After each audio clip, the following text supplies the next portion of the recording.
So after a few months of silence, I'm back. I want to start explaining what's happening, why I was away for so long. And so this whole thing started, I guess, with one of my sessions with my analyst. And I was, of course, bitching about the fact that, how frustrating it is, how difficult it is to sell this new view of psychiatry, and that ultimately I think is what's going to save the field, because whatever we're doing is not really working, and a growing number of people are starting to realize that this constant chase of a drug, it's just quite absurd.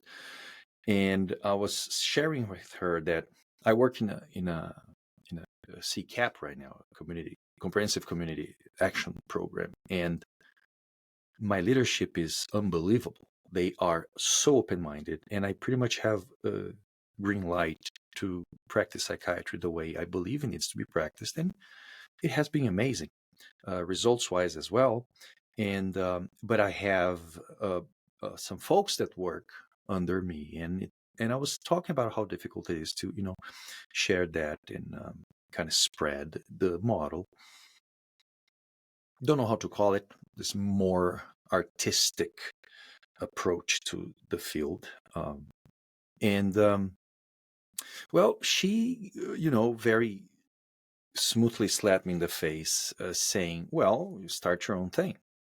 And I had my private practice, was incipient by then, and I wasn't credentialed with insurance companies, but she said, if you see this working, if you mean it, you start your own thing and select people that, that embrace the model. And so I did. So over the past month, so then I got credentialed, started to put more hours into my private practice, and developed this model of a side gig network where I'm going to, collect the right kind of brains to be part of it. And I'm looking for a public relations business partner that is going to help me with divulge the thing. And it has been going great. It has been like unbelievable, right? Like I get to practice psychiatry the way I believe. I see my patients weekly for therapy sessions. Drugs are used to accomplish specific goals. And the whole model, it's kind of, delineated right now. And I'm working on bringing people into that network as well.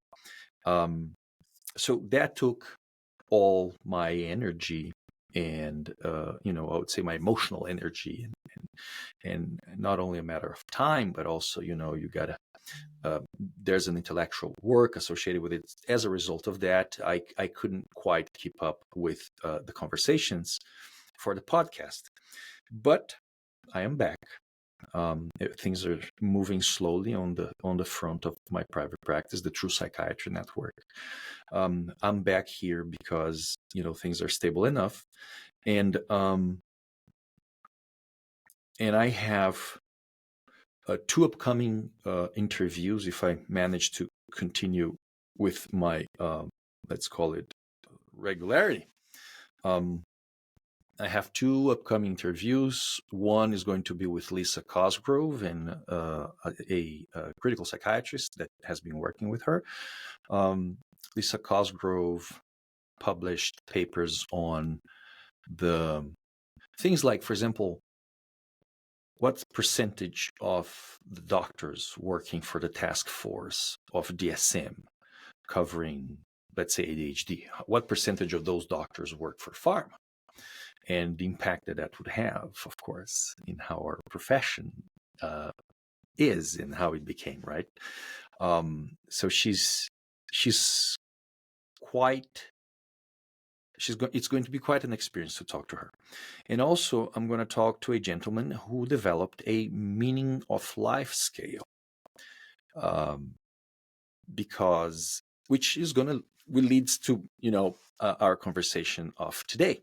So today's conversation is about PHQ9 and GAD7, and why I think those tools not only don't help what we do, they're probably hindering our job.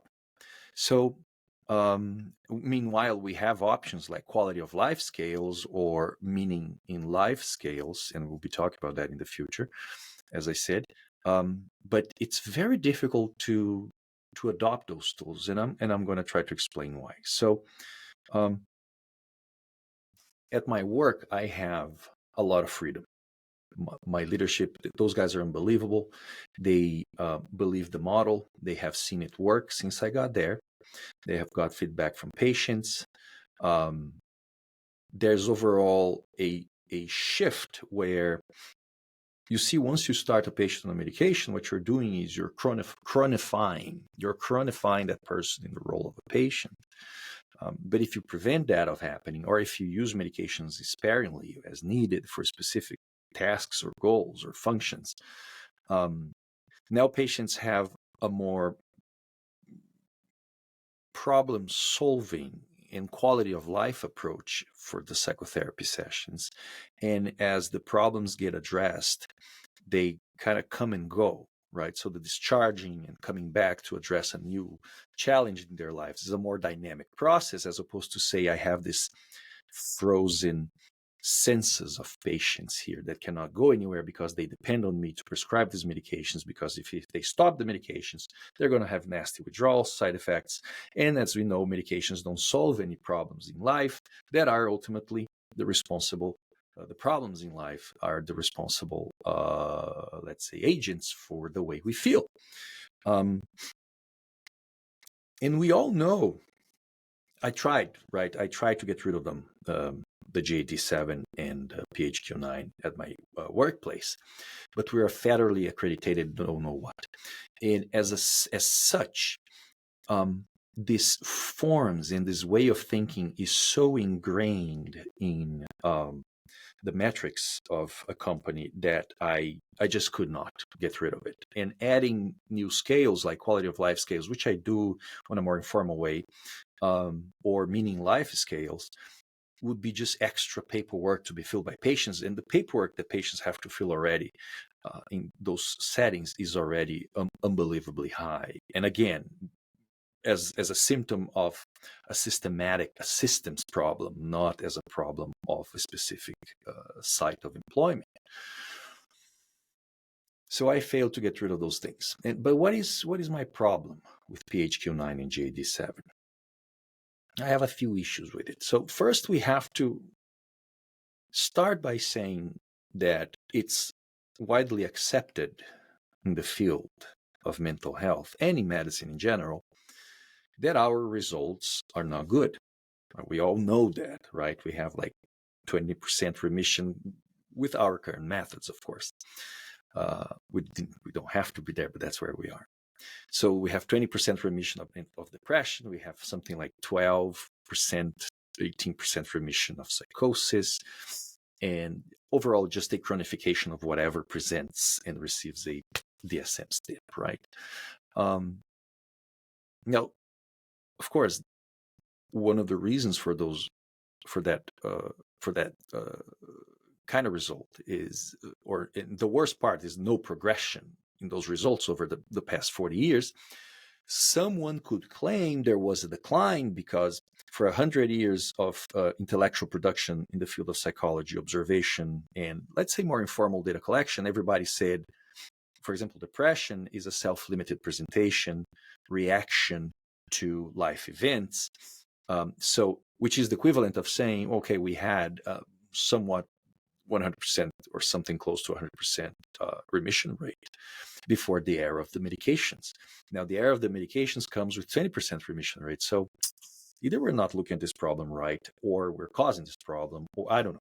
Anyway, so it's widely accepted that the results of psychiatry are awful. And one of the things, obviously, is this fallacious, this false search for the right medication combination, right? We don't even know what the medications do in the brain. We don't know whatever they do that we don't know how that impacts mood. There's no consensus, and the data doesn't suggest that those changes that the drugs are inducing actually lead to the results we're hoping for, which, goes back to the model that Dr. Moncrief suggests. It's a drug-centered model, or what I would say is we are trying to induce desirable impairments, right? Because we're not fixing anything in the brain because we don't know what's wrong with the machine yet, right? We haven't found anything so far. That's why we only have syndromes in DSM and not diseases, with the exception of dementias that we actually know what's going on from a biological perspective, so we can call it a syndrome, a disease. So one reason for the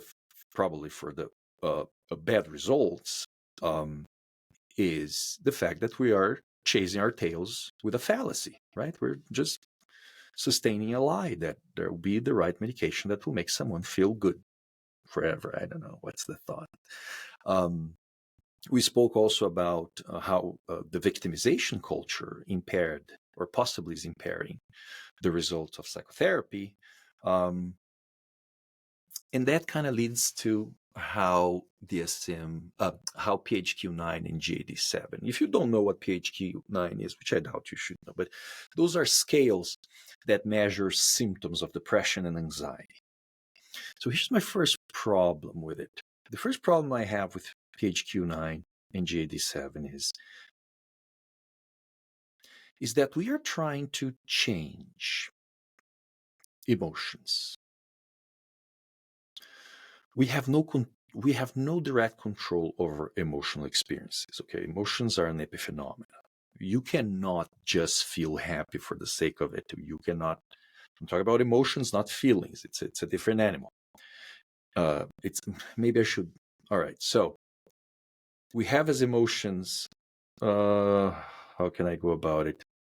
These evolutionary experiences that are heavily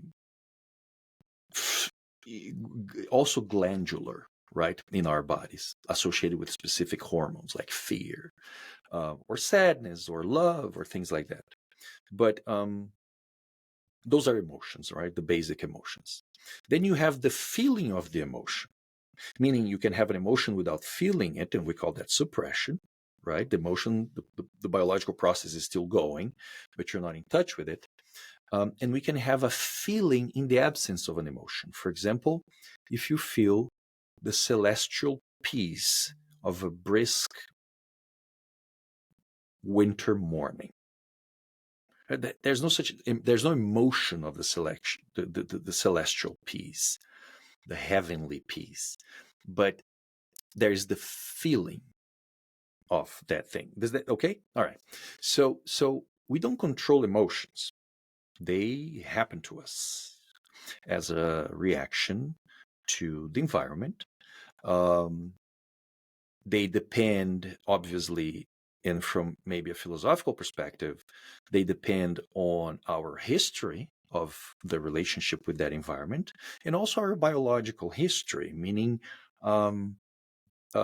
likelihood is some fears, for example, will be quite innate, right? Even very young babies would be afraid of specific things, maybe canines and stuff like that, or snakes, God knows, right? So it's a mix of things, right? There's a biological apparatus backing the emotions, and there is your history.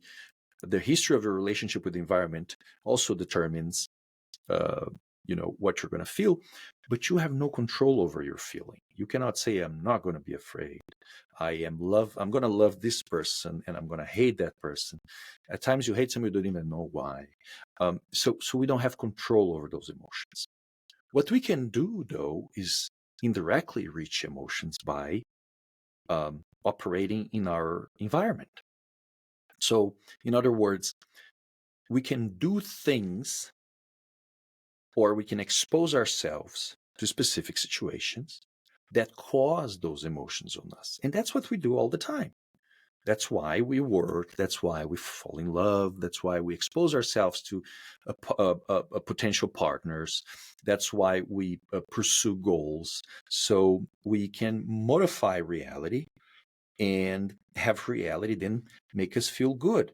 That's why You can have some booze and some nicotine on a Saturday. That's why you go out with your friends, right? So we are exposing to different, we're transforming the environment, and the environment and the circumstances on their own hand will communicate with us via emotions, meaning, okay, I'm feeling good about the situation, and that's a natural consequence, of behaviorists would say, of a reinforcement schedule. And I'm feeling bad about it, and we call that adversive learning, and likelihood is you're not going to do the things that made you feel bad before. So that's about emotions, right? So picture this. A patient comes to for an appointment, and he receives a PHQ9, and the PHQ9 says, oh, you're feeling down, right? All right. For example, you have no energy, no motivation, that kind of stuff, feels hopeless. Okay, he feels that. And then he goes to your appointment, and now I say, I am going to give you a drug, and this drug should change the way you feel, regardless of your circumstances. We already know that's, if that's what psychiatry is about, we should all become just drug dealers, because drug dealers do a better job. A drug dealer is better at changing the way you feel despite your circumstances, much better than a psychiatrist. He's going to give you the real deal, the stuff that now you're going to say, oh, but there's a price to pay for that. So, well, there's a price to pay for the junk that we prescribe as well. And we have covered side effects of medications here relentlessly. And even you're going to say, oh, but how about antidepressants? Now there's a Japanese paper showing that antidepressants increase your chances of developing diabetes fourfold if compared to general population. So there is a price to pay. There's a price to pay. So if the role of psychiatry is to change the way you feel with chemicals, we are losing this battle big time. We're not very good at it, because we are not happy prescribing the stuff that have a huge impact on the way you feel. Because instead of paying the price in 5 to 10 years or a year, you're going to pay the price within a week or a few hours. That's why we are, the more conscious providers, right, are reluctant to prescribe the plethora of stimulants that we have nowadays, benzos, and even opioids. Could also be there, right? We could start just giving opioids. And actually, there's an analog of a Suboxone or something coming up as an antidepressant. Because that's what we're doing. That's the joke that psychiatry became. We're trying to change the way you feel with chemicals, right? Without operating changes in your reality. And PHQ9 reinforces that lie, because we fail, right? Changing the way you feel with drugs is a temporary fix.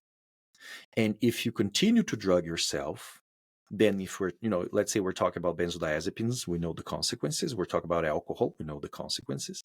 And we're learning the consequences of trying to change your emotional experiences with more subtle drugs like antidepressants. We have already some evidence and a whole lot of logic, for example, to support the fact that antidepressants probably hinder the progress of psychotherapy. For obvious reasons. If you're not feeling pain, why would you engage in movement and change, right?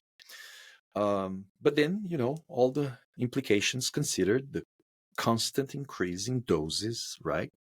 The low resolution rate, the coming back, the med tweaking, the augmentation strategies, the add Abilify, add this, add that, right?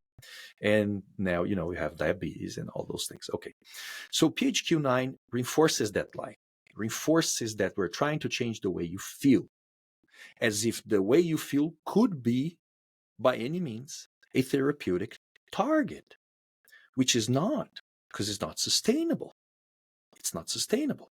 Not only you pay a very high price for very successful drugs, even though that's where we're moving, right? Ketamine, look at ketamine, now LSD or psilocybin, right? We're changing the way you feel with very powerful drugs that really disconnect you from reality. And we're still not embracing the idea of changing your reality. The second thing that PHQ9 does is it's the responsibility part of it, right? So the patient comes back to the second appointment, gets a PHQ9 again, and he says, well, I'm still feeling crappy because the stuff we do doesn't work. Well, so the drug didn't work. In a sense, those measures are reinforcing the idea that I am not responsible for anything here. Because it's different to say, it's a very different thing to say, I don't control my emotions. We don't. But it's different to say I have no responsibility in the things I feel. Because you do. Because if it's your responsibility to change your environment to address the way you feel, then you have responsibility. That's the goal of psychotherapy, right? Find the truth, change reality, improve quality of life. You can name as you will. Find meaning in life. Now, so the patient comes back and says what? Well, then the drug didn't work. And the doctor says, wow, the drug didn't work because look, you're still scoring very high on this damn thing. What other problem do I have with PHQ9?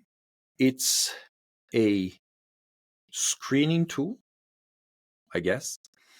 And then this huge effort was made over this screening tool to actually pair it with diagnosis of schizophrenia, of depression, right? Because that's how it was built. To pair in the sense of, okay, if you have this given score, then you have major depressive disorder. If you have this given score, you have mild, moderate, or severe, right? There's an effort to quantify that with that puny scale. So it's a scale that reflects and tries to make a diagnosis of something that is not a real diagnosis. It's a syndromic diagnosis. It's a conceptual diagnosis that has changed over the years every time that DSM conveys and sits and decides what symptoms will be included, what changes. So, in other words, PHQ9 cannot be used as a diagnostic tool in two aspects. One is because it's a reflection of a syndrome, of a concept, of a consensus. So the PHQ9 says, okay, you're feeling the things that group of people said or called major depressive syndrome. You're feeling these things. No context, no causes, no reasons, doesn't cover, it doesn't matter, right? You're feeling the things that this group of psychiatrists, good number of them work for pharma, decided to call major depressive syndrome. And so you're matching what they talk about, right? You're matching what they talked about. It doesn't involve saying, there's no nuances to it. And then it's extrapolated, because what I see in my practice and people that I supervise is that the tool ends up being used as the data collection to replace the actual clinical interview, to say, what's happening? How do you feel? And because in a sense I'm forced to use PHQ9, because most of us are from a systemic perspective, I have to, but I'm not going to stop doing my clinical interview. What I found about that tool is that there's rarely a correspondence between what the patients put on paper and what they are telling me. Now, one would possibly argue that, well, but the tool is more objective because it's a piece of paper and there's numbers in it, right? But it is not, right? It's not more objective, because my interview allows me to say, why? Since when? Did it get better? What made it feel better? What are you hurting about? What are you resentful about? What are you frustrated about? What is that you're calling low mood? right? Are you upset? Are you, where is it? So in reality, my interview and the data that I collect talking to people and clarifying what they're trying to say is much more objective and reliable than that thing, than that piece of paper that we pretty much are forced to use nowadays. Now, if we have to use scales, why not use scales that actually send the right message to the patient? How about, okay, do you know why you are alive? What are you pursuing? What's the meaning? What's the purpose of your life? Oh, we have to answer those questions. Oh, I don't know. I don't know. So, right, 0 out of 10, whatever is the scale. And then you interview the patient and you say, hey, man, you got to figure things to pursue in life. We need meaning. We need love. We need a sense of purpose. We need accomplishments. We also need some new things every so often. Now I'm telling you what the real task is. Because when I'm using PHQ9 and prescribing you, I'm saying the real task for you, your only job is to take this damn pill. For as long as you take this pill, we should get somewhere. We haven't been getting anywhere for the longest time. So why not use scales that say, how about your quality of life? Oh, how do you feel about work? How do you feel about your relationships? Do you feel alone a lot, right? Loneliness, that's a real problem. Loneliness. Why are you sad? Because I'm alone. I'll give you a pill and change your loneliness, right? So now the patient comes back within a month, say, or 2 weeks or a week, depending on how you work. And he looks to the scale that says, I feel my life has meaning. And he says, oh, I still have to work on that stuff. Now it's on him. Now the scale is sending the right message. You have a job to do, brother. I'm willing to help you. Artistically, I think I can do something for you to help you to embrace, the art of living and do a better job. But now the scale is sending the right message. Now the scale is saying, oof, I didn't make any friends last month. In reality, I declined an invitation from coworkers to go out. You see, that's a scale that could actually help us do the job. It's a scale that tells the truth, that says, hey, reality, your relationship with reality, that's what causes the way you feel. Let's focus on what matters and can be changed. Then we can hope for a reflection here. But if you say, oh, you're still feeling sad? Yeah, I'm still feeling sad. Well, you're still living the same life. That's only so far drugs can go. Finally, those scales come with the assumption that it is possible to live life without feeling sad or anxious. And it doesn't take too much to think about it, right? Thinking about it doesn't take too much to realize that it's an absurd statement, but is a built-in statement. I still felt sad in the last 2 weeks. I still felt anxious in the last 2 weeks, right? At some point with some problem. Doesn't involve, well, why are you anxious? Oh, I had a problem at work. I have a problem with my wife. No, doesn't matter. Nothing of that matters. Have you felt anxious? So that's a symptom and needs to be addressed. So it favors this constant chasing of our tails with chemicals and drugs and tweaks and augmentations and increase the dose and substitute the medication for this, for that. That was my conversation for today. PHQ9, GAD7, they don't deserve to be. I understand that maybe the researchers had a good intention to do it, but it comes with a built-in fallacy. The fallacy that, a few fallacies. One is that we can live a life without feeling sad or anxious. Two, that we can change our emotions directly without paying a very high price for that chemical enterprise. And finally comes with the assumption that all the tasks that you have to perform are to take this pill, because the scale itself doesn't cover your life, doesn't cover who you are and why you're here. I'll be talking to you guys soon again with the interviewers that I mentioned. And thank you for your patience.